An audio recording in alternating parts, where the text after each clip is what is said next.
আপনাদের এখন জানার সময়, অনেক কিছু জানার সুযোগ আপনারা পাবেন।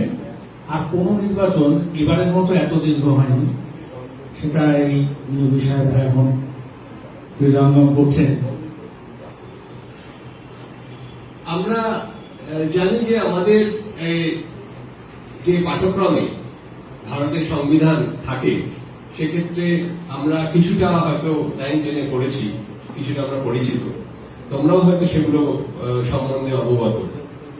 নির্বাচন হয়, এই দুটো বড় বড় নির্বাচন হয়। তো আজকে আমরা যেহেতু আমাদের লোকসভা সাধারণ নির্বাচনে একেবারে মধ্যেই আছি, লোকসভা যে একটা হয় সেটা কি জিনিস, সেটা আপনাদের অনেকের মধ্যেই হয়তো এই প্রশ্ন থাকতে পারে।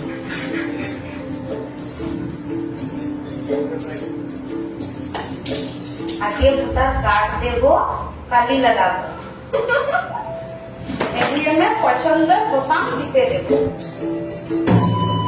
এইবার শুনে নেব, যাকে ভোট দেবো ওর নাম উইকিপিডিয়াতে দেখে নেব।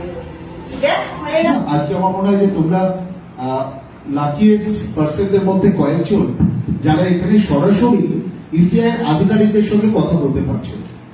96 সালের আগে লোকসভা ভোটে দাঁড়াতে গেলে সিকিউরিটি ডিপোজিট কত ছিল, এখন কত করা হলো? 96 সালের পর